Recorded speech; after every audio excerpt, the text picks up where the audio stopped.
Good morning everybody. बेटा हम लोग पढ़ रहे थे सोडियम थायोसल्फेट के बारे में।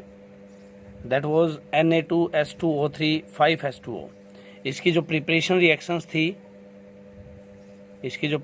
रिएक्शंस थी बेटा, वो हम अपनी जूम की क्लास में कर चुके थे, है ना। 3 प्रिपरेशन रिएक्शन थी। मैं तीनों के हिंट यहाँ पे एक बार फिर से बोल देता हूँ कि एक तो हम Na2SO3 को जब सल्फ़र के साथ बॉयल करते हैं तब Na2S2O3 बना था। एक बेटा passing SO2 through solution of Na2CO3 and Na2S, and last one was treatment of sulphur with boiling alkali. ये 3 प्रिपरेशन रिएक्शन थी Na2S2O3 5H2O की। उसके बाद हम पढ़ते हैं फिलहाल इसकी प्रॉपर्टीज़, है ना। 3 प्रिपरेशन रिएक्शन पढ़ने के बाद पढ़ते हैं बेटा इसकी प्रॉपर्टीज़। तो पहली प्रॉपर्टी इसकी ये है कि it is a colourless crystalline solid. पहली क्या है बेटा? Colourless crystalline solid. कैसा होता है ये? कलरलेस क्रिस्टलाइन सॉलिड होता है having 5H2O molecules of crystallisation, having 5H2O molecule of crystallisation. Sir कहाँ पे हैं वो 5H2O के मॉलिक्यूल्स क्रिस्टलाइजेशन के? बेटा यहाँ पे फॉर्मूला में अलग से साफ दिख रहे हैं, हम लिखते हैं ना .5H2O, these are the 5 molecules of crystallisation. उसके बाद देखते हैं इसकी दूसरी प्रॉपर्टी, एक्शन ऑफ एसिड के बारे में। इसकी दूसरी प्रॉपर्टी देखते हैं एक्शन ऑफ एसिड के बारे में। बेटा it decomposes on treatment with dilute acid. It decomposes on treatment with dilute acid. Dilute acid के साथ रिएक्ट कराने पे ये क्या हो जाता है? डिकम्पोज हो जाता है, मतलब टूट जाता है। कैसे? रिएक्शन देखते हैं। Sodium thiosulphate Na2S2O3 when reacts with dilute HCl, then reaction will be NaCl plus H2O plus SO2 plus sulphur के यहाँ पे पीपीटी बन जाएंगे। किसके पीपीटी बनेंगे? सल्फ़र के यहाँ पे पीपीटी बन जाएंगे। रिएक्शन को एक बार फिर से देखें। जब सोडियम थायोसल्फेट ने किसके साथ रिएक्ट किया? डाइल्यूट HCl के साथ रिएक्ट किया। तो डाइल्यूट HCl के साथ रिएक्ट करने पे ये डिकम्पोज हो गया किसमें? NaCl plus H2O plus SO2 plus sulphur के क्या बन गए? पीपीटी बन गए। तो हम बोल सकते हैं कि decomposes on the treatment with dilute acid. ठीक है बेटा। इसकी थर्ड प्रॉपर्टी देखते हैं एक्शन ऑफ हेलोजेंस के बारे में। एक्शन ऑफ हेलोजेंस कि ये हेलोजन के साथ रिएक्ट करके क्या बनाता है। ठीक है बेटा। तो एक्शन ऑफ हेलोजन में पहली इसकी रिएक्शन देखते हैं क्लोरीन के साथ। When Cl2 reacts with Na2S2O3 in the presence of water, then product क्या बनेगा बेटा आपका? 2NaHSO4 plus 2HCl। Action of halogen ये है, स्ट्रॉन्ग ऑक्सीडाइजिंग एजेंट की तरह काम करेगा। किसकी तरह काम करेगा? स्ट्रॉन्ग ऑक्सीडाइजिंग एजेंट की तरह ये काम करेगा बेटा। और अगर मैं इसकी रिएक्शन I2 के साथ कराता हूँ तो क्या होगा? Na2S2O3 जब आपका I2 के साथ रिएक्ट करेगा बेटा, तब आपका जो प्रोडक्ट बनेगा वो क्या होगा? Na2S4O6 plus 2NaI। यहाँ पे इसने अगर देखा जाए तो वीक ऑक्सीडाइजिंग एजेंट की तरह काम किया है इस रिएक्शन में, और इस रिएक्शन में इसने स्ट्रॉन्ग ऑक्सीडाइजिंग एजेंट की तरह काम किया है। ठीक है। क्लोरीन के साथ ये स्ट्रॉन्ग ऑक्सीडाइजिंग एजेंट की तरह काम करता है, जबकि आयोडीन के साथ ये वीक ऑक्सीडाइजिंग एजेंट की तरह काम करता है। हेलोजन फैमिली में जैसे जैसे हम नीचे आएंगे, जिन जिन इसके एलिमेंट्स के साथ इसकी रिएक्शन कराते जाएंगे, इसकी ऑक्सीडाइजिंग नेचर जो है बेटा वो डिक्रीज होती जाएगी। रिएक्शन में साफ दिख रहा है कि क्लोरीन के साथ इसने स्ट्रॉन्ग ऑक्सीडाइजिंग एजेंट की तरह काम किया, आयोडीन के साथ इसने वीक ऑक्सीडाइजिंग एजेंट की तरह काम किया है। और अगर मैं इसकी रिएक्शन देखूं AgBr के साथ, सिल्वर ब्रोमाइड के साथ अगर मैं इसकी रिएक्शन देखता हूं Na2S2O3 की, तो आपका प्रोडक्ट क्या होगा? ये अपना कॉम्प्लेक्स बना लेगा, और कॉम्प्लेक्स जो बनेगा वो क्या होगा भाई? Na3 AgSO3 twice Na3AgS2O3 twice plus NaBr। ठीक है। एक्शन ऑफ हैलोजेंस में आपको क्लोरीन और आयोडीन के साथ इसकी रिएक्शन ध्यान रखनी है। नेक्स्ट इसकी AgBr के साथ आपको रिएक्शन ध्यान रखनी है। इनका फ़ायदा क्या होगा बेटा, कंप्लीट द रिएक्शन में आपके सामने ये कभी भी आ सकती हैं, है ना। जो हमने 40 ईयर किया है ग्रुप 16 के ऊपर, उसमें भी आप देख रहे थे कि कंप्लीट द रिएक्शंस के बहुत से क्वेश्चंस आते हैं IIT में, ठीक है ना। और बोर्ड में भी बेटा कंप्लीट द रिएक्शन के क्वेश्चंस आते हैं। तो ये तीनों रिएक्शंस आपको कंप्लीट द रिएक्शन के जो क्वेश्चन बनते हैं उस पॉइंट ऑफ व्यू से आपको दिमाग में रखनी है। एक्शन ऑफ एसिड्स में डाइल्यूट एसिड के साथ ये कैसे रिएक्ट करता है बेटा, वो दिमाग में रखनी है। ठीक है। ये आपकी जो टोटल 4 रिएक्शन इसकी प्रॉपर्टीज में हमने पढ़ी हैं, ये चारों रिएक्शन आपको अपने दिमाग में रखनी है। उसके बाद पढ़ते हैं बेटा सल्फ्यूरिक एसिड के बारे में। उसके बाद देखते हैं बेटा sulphuric acid that is H2SO4। Sulphuric acid के बारे में पढ़ते हैं, जिसको ऑयल ऑफ विट्रोल भी बोलते हैं। ऑयल ऑफ विट्रोल भी बोलते हैं और किंग ऑफ केमिकल्स के नाम से भी ये जाना जाता है। किंग ऑफ केमिकल्स के नाम से भी जानते हैं, ऑयल ऑफ विट्रोल भी हम लोग इसको बोलते हैं। तो इसकी सबसे पहले देखते हैं भाई प्रिपरेशन। H2SO4 की जो प्रिपरेशन होगी उसको हम देखते हैं। ये बेटा 2 इंपॉर्टेंट प्रोसेसेस से हम इसको बना सकते हैं। एक है लेड चैम्बर प्रोसेस और दूसरी है कॉन्टैक्ट प्रोसेस। किस से? लेड चैम्बर प्रोसेस और दूसरी कौन सी है हमारे पास? Contact process. Lead chamber process and contact process, एक एक करके दोनों को देखते हैं। पहले देखते हैं बेटा लेड चैम्बर प्रोसेस क्या होती है। लेड चैम्बर प्रोसेस प्रिपरेशन में हमने 2 टाइप की प्रोसेस पढ़नी है H2SO4 में। One is lead chamber process, another is contact process. तो लेड चैम्बर प्रोसेस क्या होती है भाई? लेड चैम्बर प्रोसेस देखते हैं। In this process sulphur dioxide is first obtained by oxidation of sulphur और पायराइड्स। सबसे पहले जो स्टेप होगा, सल्फर को क्या करो, सल्फर का ऑक्सीडेशन करा दो। हमें क्या मिल जाएगा? सल्फर डाइऑक्साइड मिल जाएगा, SO2 मिल जाएगा। या फिर कोई आयरन पायराइट उठा लो। आयरन पायराइट आपको पता होगा क्या होता है, FeS2 आइसोलेशन में हमने पढ़ा था। इसका आप ऑक्सीडेशन करा दो, ऑक्सीजन के साथ इसका रिएक्शन करा दो, तब भी हमें जो प्रोडक्ट मिलेगा वो क्या मिलेगा भाई? Fe2O3 निकल जाएगा प्लस में 8SO2। ठीक है। तो लेड चैम्बर प्रोसेस में जो पहला स्टेप होगा, सल्फर का डायरेक्ट ऑक्सीडेशन करा के भी SO2 ऑब्टेन कर सकते हैं और पायराइड्स का ऑक्सीडेशन करा के भी हम लोग SO2 ऑब्टेन कर सकते हैं। In the second step SO2 is oxidize catalytically by means of oxides of nitrogen to form nitroso sulphuric acid. ये कह रहा है कि नाइट्रोजन के ऑक्साइड के साथ, नाइट्रोजन का ऑक्साइड मीन्स मैंने यहाँ पे ले लिया N2O3। N2O3 हमें लेना है, नाइट्रोजन का एक ऑक्साइड है। उसके साथ ये कह रहा है कि सल्फर का रिएक्शन कराओ ऑक्सीजन और वाटर की प्रेजेंस में, सल्फर डाइऑक्साइड का जो हमने सल्फर से ऑब्टेन किया।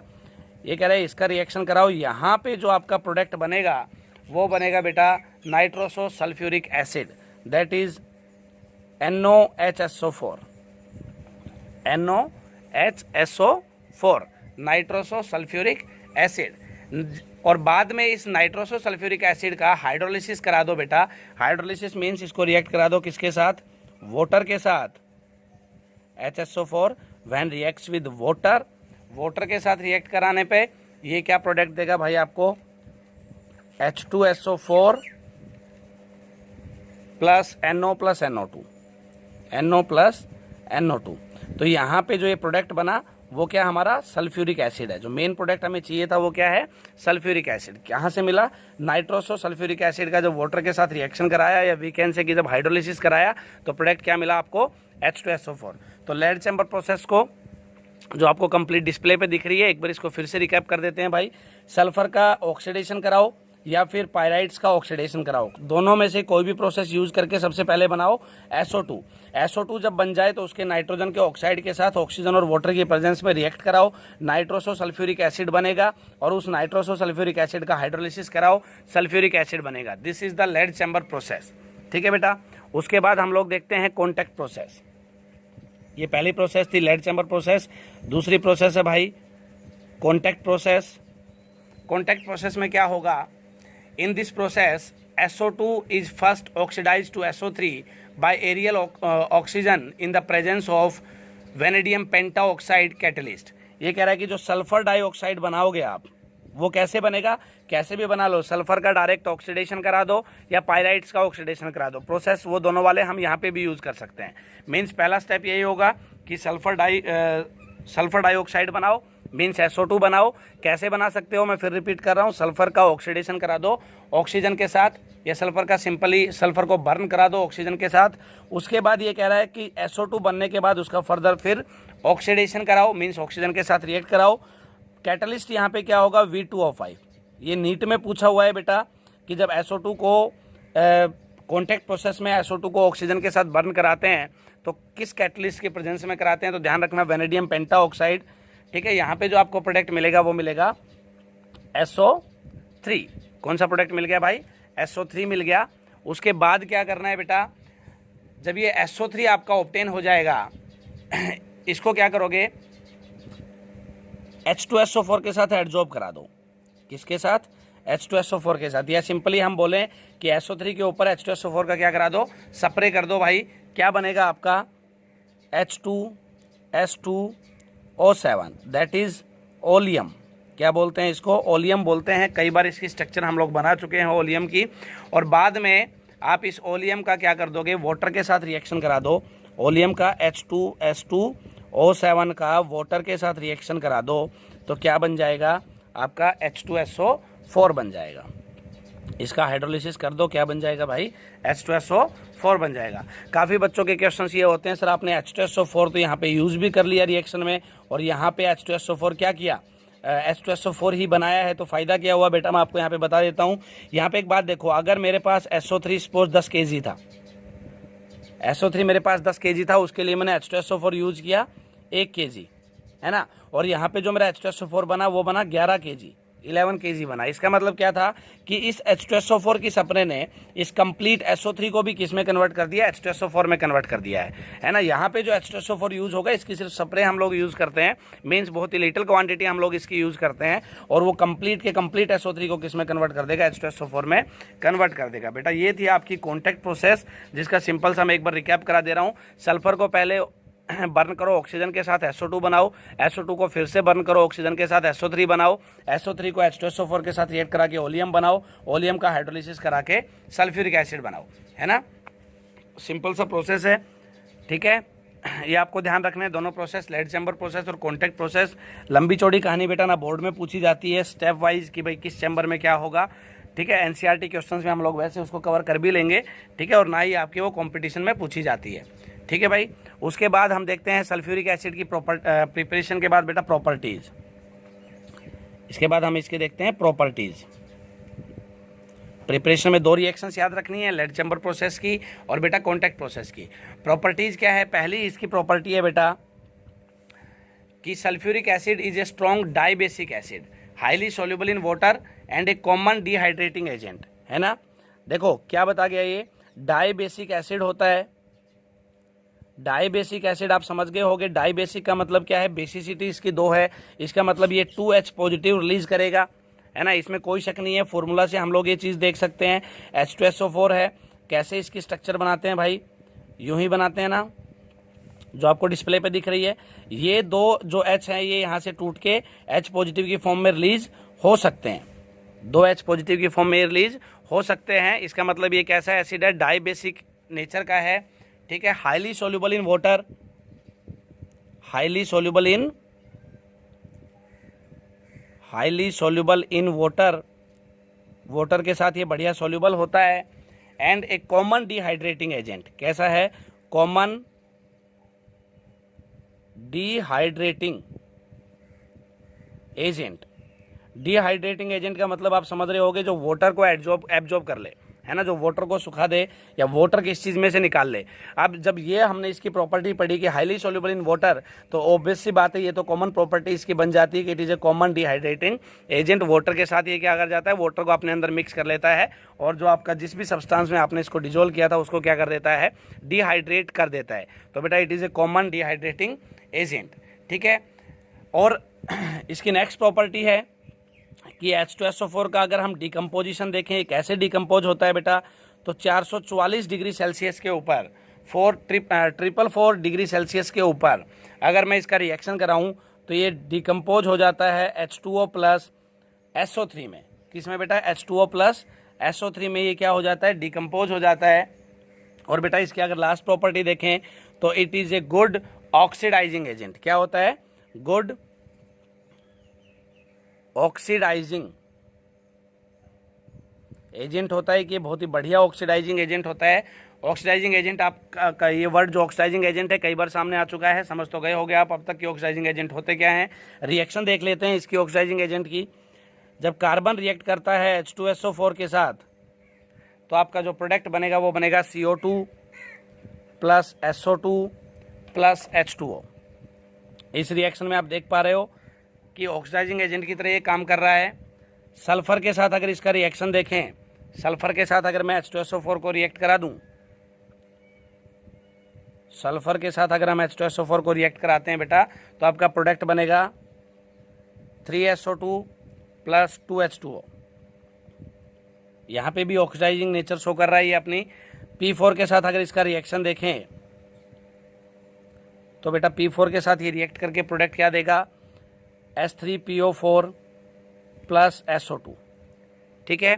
प्रॉपर्टीज़ में आपको यही प्रॉपर्टी याद रखनी है, good oxidising agent, common dehydrating agent, highly soluble in water और डाइबेसिक एसिड, ठीक है। डिकम्पोजिशन रिएक्शन इसकी ध्यान रखनी है। और ऑक्सीडाइजिंग एजेंट में मैंने आपको 3 रिएक्शंस एक्सप्लेन करके दी हैं, इन तीनों रिएक्शंस के प्रोडक्ट आपको ध्यान में रखने हैं। तो बेटा ये था total preparation and properties of oil of vitriol और we can say king of chemicals और sulphuric acid and the properties of sodium thiosulphate. उसके बाद बेटा जो आज जूम की क्लास होगी उसमें हम लोग पढ़ेंगे ऑक्जी एसिड्स ऑफ सल्फर के बारे में। तब तक आप सोडियम थायोसल्फेट और सल्फ्यूरिक एसिड को एक बार अच्छे से अपने दिमाग में फिट कर लें। मिलते हैं जूम की क्लास में ऑक्जी एसिड्स ऑफ सल्फर के साथ।